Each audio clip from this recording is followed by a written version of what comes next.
एक नेताजी है, बुरा नहीं मानिएगा अगर कोई नेताजी है। नेता वही बनता है जो कम से कम 8वीं में 18 बार फेल होगा, और नेताओं से मुझे सख्त नफरत आता है। अपनी व्यक्तिगत मेरा अपना मंतव्य है। एक महाशय जी ने वो रामचरितमानस में ही प्रश्नवाचक चिन्ह लगा के रख दिया कि इसमें तुलसीदास जी ने शूद्रों को नीचता दिखाई। अरे भैया कहां लिखा है? कहा गया है कि पूज्य विप्र सकल गुण हीना, शूद्र न गुणगन वेद प्रवीणा।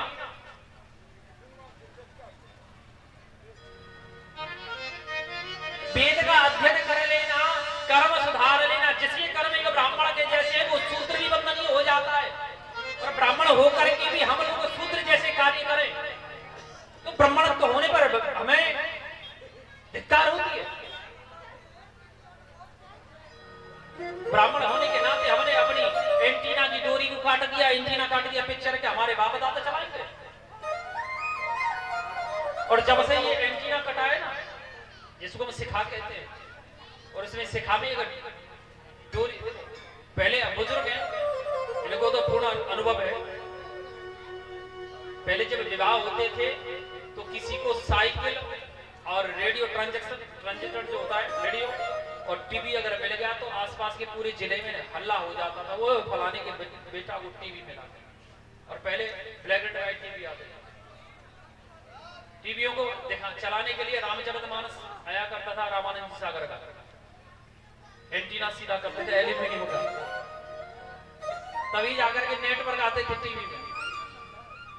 क्योंकि एक घंटे खड़ा होकर के हमने भी अपने पैर चलाए छत पे, तब जाकर के आते थे।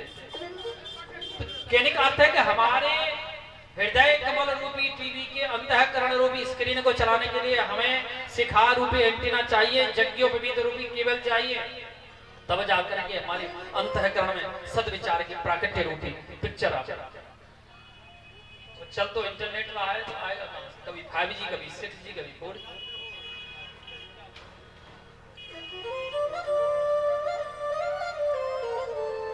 कई प्रकार की विडंबनाएं खड़ी हो जाती है। एक बात गुरु रामभद्राचार्य जी महाराज, गुरु काशी शरणानंद जी महाराज, हमारे वृंदावन के रसिक पागल बाबा जिन्होंने भजन गाया है, मीरा दीवानी हो गई रे मीरा मस्तानी हो गई, श्याम रंग में रंगी चुदरिया मीरा जी ने बोली। हरिदास जी महाराज के परम भक्त, उन लोगों ने प्रश्न खड़ा कर दिया था कि स्त्री को कभी भी व्यास पीठ पर आसीन नहीं होना चाहिए। और ये मैं नहीं कह रहा हूं, ये मैं नहीं कह रहा हूं, शास्त्र इस बात को प्रमाण देता है कि जो श्रोता स्त्री के मुखारविंद से प्रवचन, भागवत महापुराण का अगर प्रवचन श्रवण करेगा, श्रोता और वक्ता दोनों ही नरकगामी होंगे, इसमें कोई शंका नहीं है। आप नहीं तो शास्त्र उठाकर देख। लेकिन ऐसे ऐसे महान जगत गुरु शंकराचार्य इत्यादियों को मीडिया ने नहीं छोड़ा तो हमारे जैसों की होगा क्या? गुरु शरणानंद जी महाराज, रामभद्राचार्य जी महाराज के पीछे लग गई है कैमरा ले करके मीडिया वाले, बोले प्रमाण दीजिए, बोले उन्होंने श्लोक सहित प्रमाण दे दिया। आदि शंकराचार्य जी महाराज भी इस बात का प्रमाण दे चुके हैं। लेकिन क्या करें, विडंबना भैया, जैसा जैसा करना है वैसा करो। अर्थात कहने का अर्थ है कि हमको ज्ञान अर्जन करना, स्त्री पुरुष ब्राह्मण शूद्र सबके पास अधिकार है कि हम ज्ञान अर्जित करें, प्रवचन करें, एक दूसरे को ज्ञान की वार्तालाप करें, दूसरे को ज्ञान दें। अगर दूसरा रास्ता भटक रहा है उसको सही रास्ते में लाने की चेष्टा करें, लेकिन संकल्पित हो करके स्त्री या शूद्र को व्यास पीठ पर आसीन होने का अधिकार नहीं है।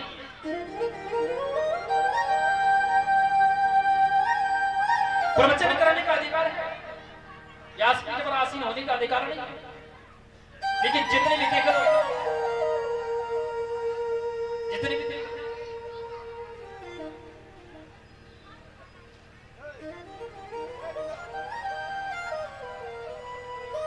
पूजी विप्र सकल गुण शूद्र न गुण गण वेद प्रवीण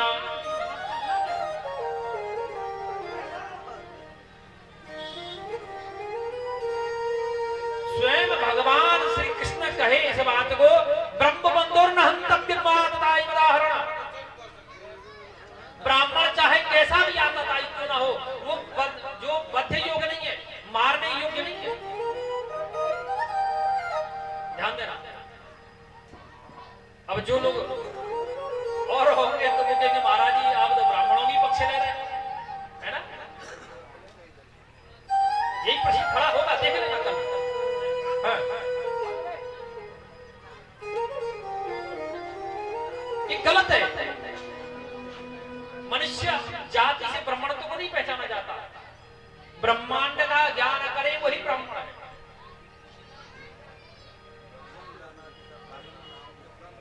ब्रह्म बंधुर उदाहरण। ब्राह्मण वंश जो है कैसा भी हो, कितना भी दुष्ट हो, दुराचारी मारने योग्य नहीं है। आपका ही उदाहरण नहीं है। लेकिन एक जैसे गोविंद कहते हैं कि बच्चों का हत्यारा चाहे ब्राह्मण क्यों ना हो, उसे छोड़ना नहीं चाहिए, उसे मार देना चाहिए, छोड़ना नहीं चाहिए। और जो प्रतिष्ठित व्यक्ति होता है ना, जो प्रतिष्ठामान व्यक्ति होता है, उसे मारने की जरूरत नहीं है, उसे दंडित करने की जरूरत नहीं है। उसको मात्र बेइज्जत कर दो, अपमानित कर दो, लज्जित कर दो, वही उसका मृत्युदंड है। उसे मार करके अपने हाथ को, अपने शरीर को दूषित मत करो, उसको अपमानित कर दो, यही उसका मृत्युदंड है। मारने की जरूरत ही नहीं। अर्जुन जी महाराज समझ गए, कटारी निकाली, अस्वस्थ ब्राह्मण है, कर्म किया था मरने का, लेकिन ब्राह्मण होने के नाते उसको नहीं मारा। अर्जुन जी महाराज उसके केस काट दिए, उसकी दाढ़ी मूछें काट दिए, उसके मस्तक में जो मणि है उसको निकाल दिए, लज्जित करके अपमानित करके उसको भगा दिया, अपमानित करके भगा दिया। और ईर्ष्या होती है ना, ईर्ष्या, जलन, एक दूसरे के प्रति बड़ी जलन है।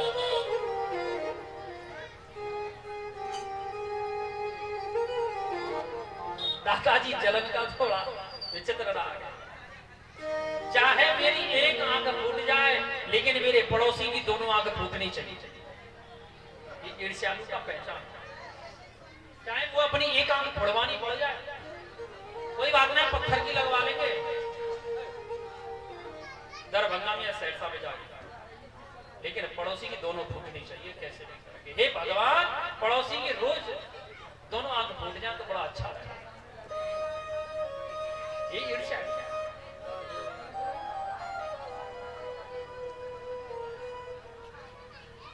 कभी भी ईर्ष्या नहीं करना चाहिए प्यारे। पड़ोसी के साथ तो कभी भी कदापि ईर्ष्या नहीं करनी चाहिए। पड़ोसी से तो हमेशा प्रेम रखना चाहिए। कारण आपके वंशज को, आपके कुल खानदान को, आपके खानदान वालों को कोई आपके ऊपर यदि कोई कष्ट आया तो आप तक वो लोग आएंगे, जब तक तो बहुत देर हो जाएगी। भैया सबसे पहले पड़ोसी ही काम आता है, इसलिए हमेशा पड़ोसी से बना के रखें, हमेशा। लेकिन अपने सुख से सुखी नहीं, अपने दुख से मैं दुखी नहीं हूं, बगल वाले के सुख से मुझे दुख होता है। हम जब 7वीं क्लास में पढ़ते थे, हमारे गुरु जी थे तूताराम गौर, हिंदी के पढ़ाने वाले, उन्होंने एक दिन एक पंक्ति पढ़ा रहे थे कि देख पराई चूपड़ी मत ललचाओ जी, रूखो सूखो खाएंगे ठंडो पानी। देख पराई, अगर बगल वालों चुपड़ी रोटी खा रहा है, घी लगी हुई रोटी खा रहा है, वो उसके भाग्य के ऊपर निर्भर करता है, और मैं सूखी रोटी खा रहा हूं, वो मेरे भाग्य के ऊपर निर्भर करता है, मेरी कर्म के भाग्य के ऊपर निर्भर करता है। जैसा मेरा कर्म है वैसा ही मेरा प्रारब्ध हुआ, और जैसे मेरा प्रारब्ध है वही मेरा वर्तमान होगा, और जैसा मेरा वर्तमान है वही मुझे स्वीकार करना ही पड़ेगा।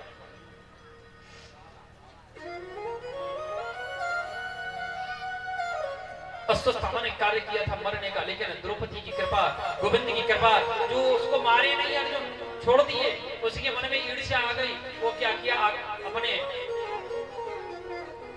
आश्रम में बैठा हुआ है, मन में विचार कर रहा है, उसके मन में ईर्ष्या आ गई, मैं पांडु के वंश को निर्वंश कर दूंगा, इन लोगों ने मुझे बेइज्जत किया है, अपमानित किया है, मैं इनके वंश को निर्वंश कर दूंगा। तभी श्री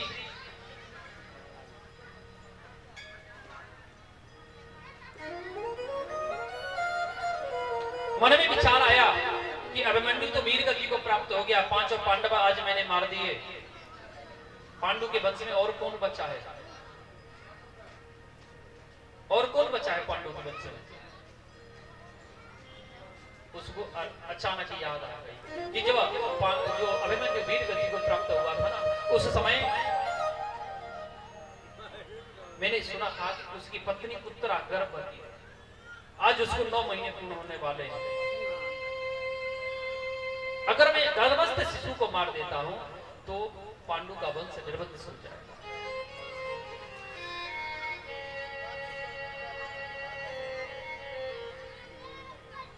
यही हुआ, ब्रह्मास्त्र का प्रयोग अश्वत्थामा उत्तरा के गर्भस्थ शिशु के ऊपर में कर दिया। वो अपनी तरफ उत्तरा बाण को आता हुआ देख करके, ब्रह्मास्त्र को आता हुआ देख करके गोविंद जी की शरण में चली गई, कन्हैया की शरण में गई। वो कहने लगी कि पाए पाए महायुगिन्यम देव देव। जिस प्रकार एक लोहे को काटने के लिए लोहे की आवश्यकता पड़ती है, उसी प्रकार ब्रह्मास्त्र का भी काटना ब्रह्मास्त्र से ही कटता है।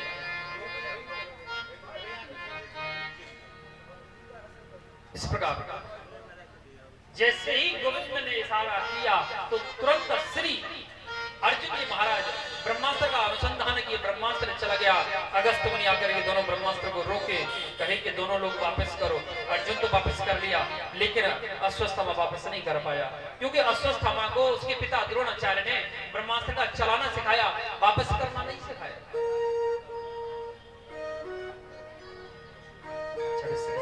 श्री सूत जी कहते ऋषियों, अर्जुन जी महाराज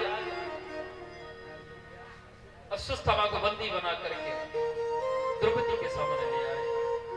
हे देवी, अब आप बताओ, आपके पुत्रों की हत्यारे को क्या दंड दिया जाए।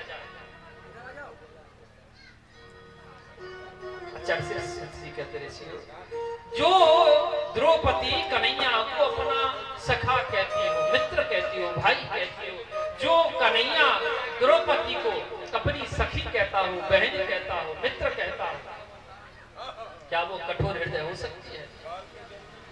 कठोर हृदय हो सकती है? जब अश्वत्थामा की दीन दशा देख करके माता द्रौपदी कह दिया, पार्थ कुंतीनंदन, अगर मेरे पुत्र तो मर गए, मेरे पुत्रों की हत्या हो गई, अगर आप इसकी हत्या करते हैं तो एक ही शर्त में करना, अगर इसकी हत्या करने से मेरे पांचों पुत्र जीवित हो जाएं तो इसको मार दो, अन्यथा अपने पुत्रों की मोह के लालच में आप अपने गुरु की पुत्र की हत्या क्यों कर रहे हैं? मेरे पुत्र तो मर गए, अब जीवित नहीं हो सकते, अब चाहे इसको आप मार दो, चाहे इसको छोड़ो। अरे मोह में आकर के आप अपने उस गुरु द्रोणाचार्य के पुत्र की हत्या करेंगे, जो कभी भी चक्रव्यूह की रचना करना आपको सिखाए, अपने पुत्र अश्वत्थामा को नहीं सिखाए। ब्रह्मास्त्र का चलाना आपको सिखाए, अपने पुत्र अश्वत्थामा को नहीं सिखाए। जब आपकी गुरु माता गोमती पूछेगी कि अर्जुन मेरे बुढ़ापे का सहारा कहां है, बुढ़ापे की लाठी कहां है, तो आप क्या उत्तर दीजिएगा? आप उस गुरुपुत्र की हत्या करिएगा जो गुरु द्रोणाचार्य हमारे पुत्र अभिमन्यु की, यानी सुमित्रानंदन अभिमन्यु की प्रशंसा करते नहीं थकते, उस गुरुपुत्र की हत्या करिएगा। अपने पुत्रों के होंगे। जब अभिमन्यु वीर गति को प्राप्त हुआ, मैं और सुभद्रा जाकर के श्री गुरु वशिष्ठ ये विश्वामित्र के पास ये गुरु द्रोणाचार्य की कक्षा में जाकर के हमने उनको अपने पुत्र अभिमन्यु के बारे में पूछा। गुरु द्रोणाचार्य रोने लगे और सुभद्रा को प्रणाम करने लगे। कहे कि सुभद्रे, तुमने ऐसे पुत्र को कहां छुपा के रखा था?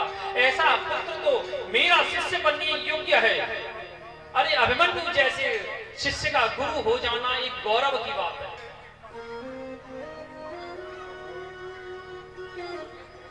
साथ साथ महारथी गुरु द्रोणाचार्य, गुरु कृपाचार्य, स्थमा, कर्ण, विकर्ण, दुशासन, दुर्योधन, शकुनी साथ साथ महारथी के रोके नहीं रोका। लेकिन दुर्भाग्य मेरा, मैं अन्याय के साथ मैं तुम्हारे पुत्र को बचा न सका। लेकिन हे अभिमन्यु जननी, मैं तुझे कोटि कोटि वंदन करता हूँ, कोटि कोटि नमन करता हूँ जो अभिमन्यु जैसे पुत्र को तूने जन्म दिया। हे पार्थ, आप उस पुत्र की हत्या करिएगा। ये अर्जुन जी महाराज समझ गए कि द्रौपदी के अंदर करुणा आ गई है और राजनीति में करुणा नामक शब्द नहीं होता। जब अर्जुन जी महाराज युधिष्ठिर के पास पहुंचे, कहे कि भैया क्या करना चाहिए? द्रौपदी कहती है छोड़ दो। महाराज युधिष्ठिर कहे, अर्जुन मैं कुछ नहीं कह सकता, धर्म जैसा कहे वैसा करो। भीम कहने लगे, अर्जुन अगर तू इसे छोड़ेगा तो मैं मार दूंगा। नकुल सहदेव बोलेंगे, हाँ मजले भैया ठीक कह रहे हैं।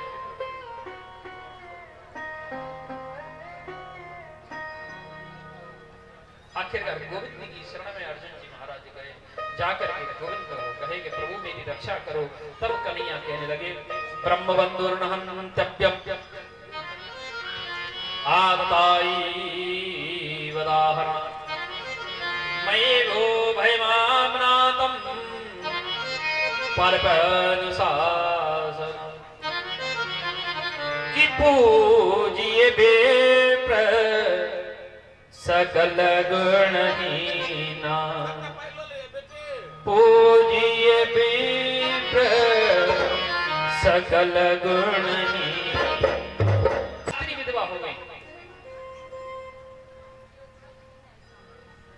इतना विकराल हुआ कि इसका पता नहीं चला। आखिरकार गोविंद के चरण कमल का आश्रय, पांचों पांडवों ने गोविंद के चरण कमल का आश्रय लिया। गोविंद के चरण कमल का आश्रय लेकर के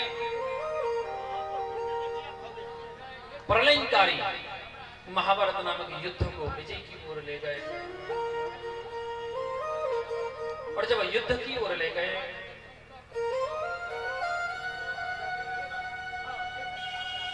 आज एक ऐसा दिन आया कि 100 कौरवों में से 99 कौरव मारे गए, एकमात्र दुर्योधन बचा। इधर दुर्योधन जब शीश बचा तो भीम दादा के बीच में उनके साथ युद्ध हुआ। भीम ने गदा युद्ध का उल्लंघन करते हुए दुर्योधन की जंगा को तोड़ दिया। तालाब के किनारे आज रात्रि का समय प्रारंभ होने वाला है। दुर्योधन तालाब के किनारे रोता हुआ पड़ा है, दर्द से पीड़ित है। अश्वत्थामा द्रोणाचार्य पुत्र श्री अश्वत्थामा आया। आकर के अश्वत्थामा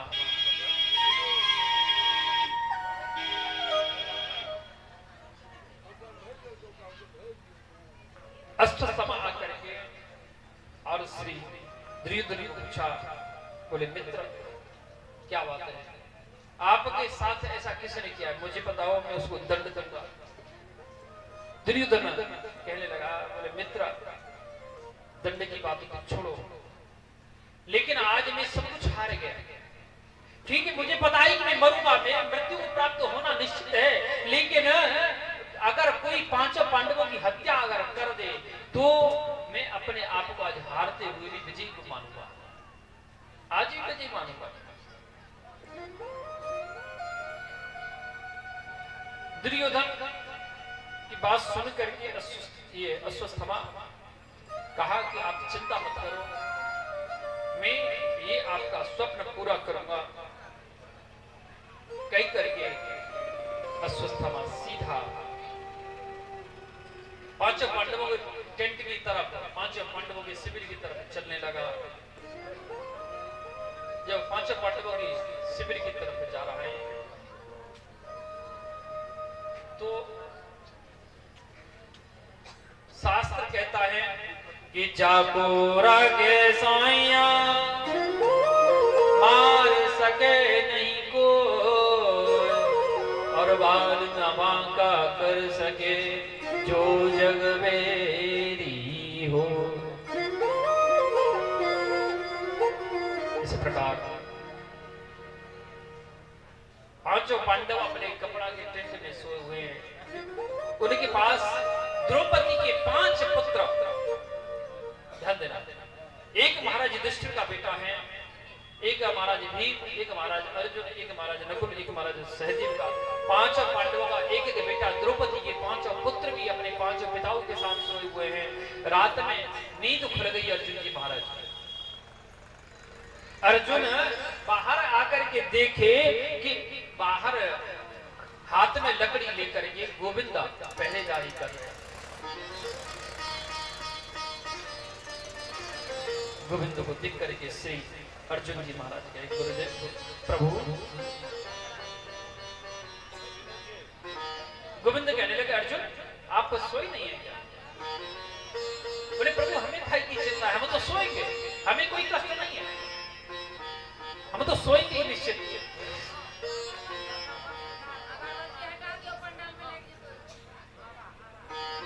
भगवान कहे कि अर्जुन आज मेरा मन अंदर से विचलित है, ऐसा करो महाराज युधिष्ठिर को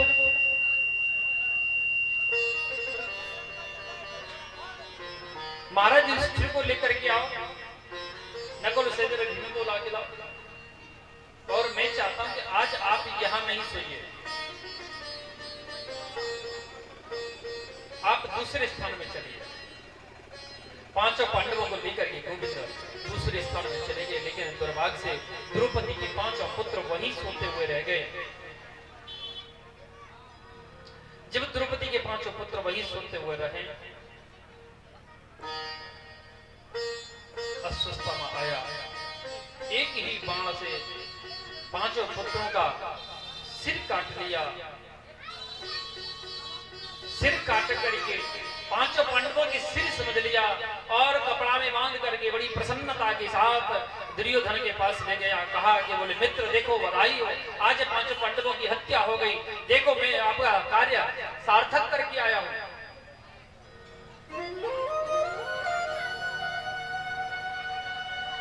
दुर्योधन बोला कि अश्वत्थामा तुम्हारी मति मारी गई है क्या? अरे 5 पांडवों को ये बकरी का बच्चा है, खसी का बच्चा है जो पकड़ा और जो काट लिया। अरे वो 5 पांडव हैं, धर्मराज युधिष्ठिर, गदाधारी भीम, गांडीवधारी अर्जुन, नकुल सहदेव, एक से एक बढ़कर गए हैं। बोला नहीं मित्र आपको शंका हो रही है मेरे ऊपर, मैं वास्तव में 5 पांडवों का सिर काट के लाया। दुर्योधन को शंका बढ़ती चली गई, निश्चित ये कोई ना कोई अनर्थ कर दिया। दुर्योधन कहा कि अच्छा ठीक है, अगर आप 5 पांडवों का सिर काट के लाए हैं तो मुझे भीम का सिर दे, भीम की खोपड़ी दे दो मेरे हाथ में। भीम के बेटा का सिर बड़ा सिर था, भीम का सिर समझ करके अश्वत्थामा दुर्योधन के हाथ में दिया, और जैसे ही दुर्योधन अपनी दोनों हाथ की शक्ति सिर को मसलने में लगाया, जरा सी शक्ति लगाने से चूर चूर हो गया।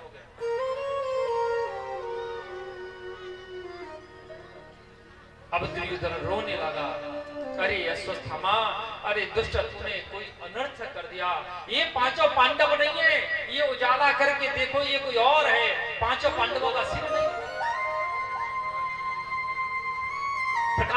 देखा गया तो पांचों पांडव नहीं है, वो द्रौपदी के 5 पुत्र हैं। रोते रोते दुर्योधन का वही प्राणांत हो गया। अरे दुष्ट, तूने क्यों इनका वध कर दिया? अरे मेरा वंश तो निर्वंश हो गया, कोई बात नहीं, कम से कम मेरे चाचा पांडु का वंश तो बच जाता। अरे हमें कोई तर्पण देने वाला तो बन जाता। लड़ाई मेरी 5 पांडवों के साथ है।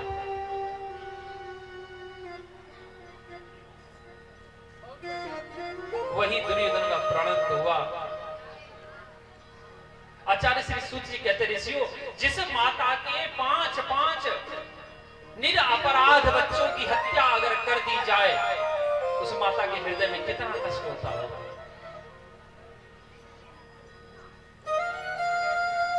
कितना कष्ट होता होगा।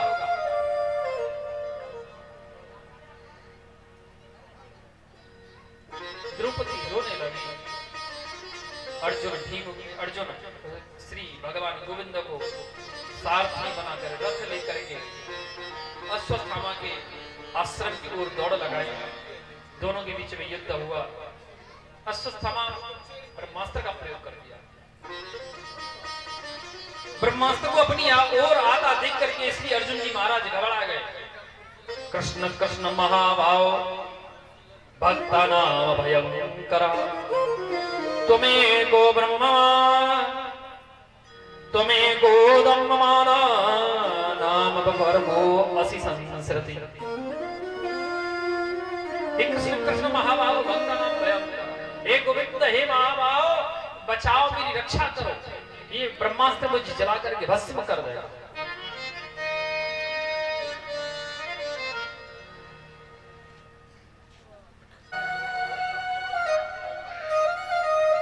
गुरु चाहता है कि मुझे अधिकारी शिष्य मिले, और शिष्य भी चाहता है कि अधिकारी मिले।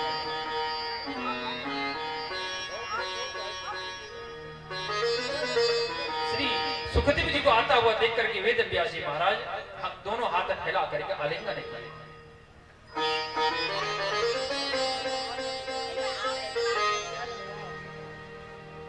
दोनों हाथ फैला करके आलिंगन किए। जब श्री अगस्त मुनि के आश्रम में श्री सुतीक्षण दास जी महाराज और विद्या अध्ययन करके मतलब जाने लगे, श्री सुतीक्षण दास जी ने अगस्त मुनि को कहा कि गुरुदेव, मेरी गुरुदक्षिणा क्या होगी? अगस्त मुनि कहने लगे, सुतीक्षण, तेरे जैसे शिष्य को पाना बड़े सौभाग्य की बात है। तेरे जैसे शिष्य का गुरु होना हमारे जैसे गुरुओं के लिए बड़ी सौभाग्य की बात है।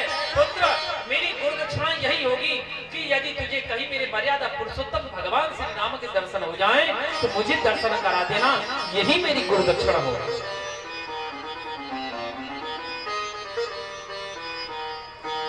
श्री वेद व्यास जी आज अधिकारी शिष्य पाकर के कृत्य हो गए, धन्य धन्य हो गए।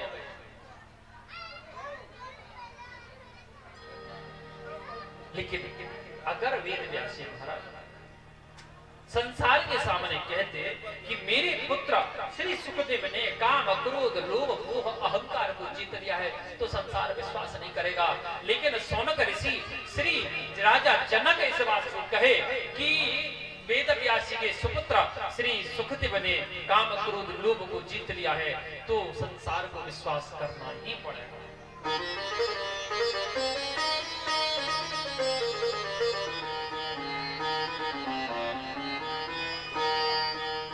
सुखदेव जी को राजा जनक के पास वेद व्यास जी ने विद्या परीक्षा देने के लिए भेजा।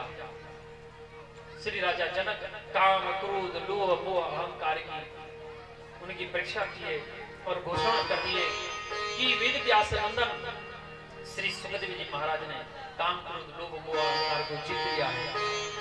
सारे संसार को विश्वास करना पड़ गया। श्री वेद व्यास जी ने अपने पुत्र का नाभि छेदन कराया, यज्ञोपवीत कराया, शिखाबंधन कराया, विद्यार्जन कराया, संपूर्ण श्रीमद् भागवत महापुराण का ज्ञान उनको दिया और संपूर्ण श्रीमद् भागवत महापुराण श्री सुखदेव जी महाराज सीख करके ज्ञान प्राप्त करके सीधे राजा परीक्षित की सभा में आए, जो कि श्रापित है कि ठीक 7वें दिन उसकी मृत्यु हो जाएगी। उसको ये श्रीमद् भागवत महापुराण का ज्ञान दिए, जिससे राजा परीक्षित का कल्याण हो गया। बोलिए श्री सुखदेव जी महाराज की, बोलिए श्री परीक्षित जी महाराज की।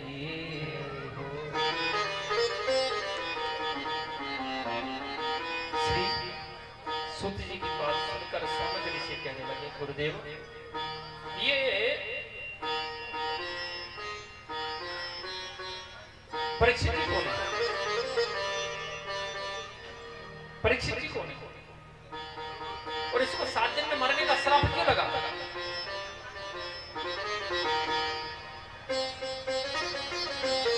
परीक्षित जी को 7 दिन में मरने का श्राप क्यों लगा? इसी को सबसे पहले श्री सुखदेव जी महाराज ने क्यों कथा सुनाई, ये हमारे समझ में नहीं आ रहा, थोड़ा स्पष्टता करिए। तब श्री सूत जी महाराज कहे, ऋषियों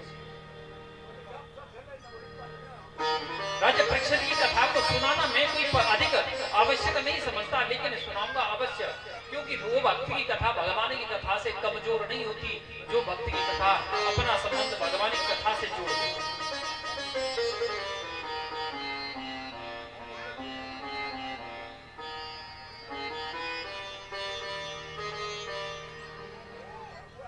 ऋषियों, एक समय की बात है, एक वंश हुआ जिसका नाम है कुरुवंश। कुरुवंश की 2 शाखाएं हुई, एक कौरव कहलाए, एक पांडव कहलाए। कौरव और पांडवों में आपस में राज्य के बंटवारे को लेकर के झगड़ा प्रारंभ हुआ। जब झगड़ा प्रारंभ हुआ तो झगड़ा इस तरह बढ़ गया कि महाभारत नामक युद्ध का स्वरूप ले लिया। और वो महाभारत युद्ध इतना भयंकर हुआ, प्रलयकारी हुआ, उसमें करोड़ करोड़ों बच्चे अनाथ हो गए, लाख लाख स्त्री विधवा हो गई, लाख लाख सैनिक मारे गए।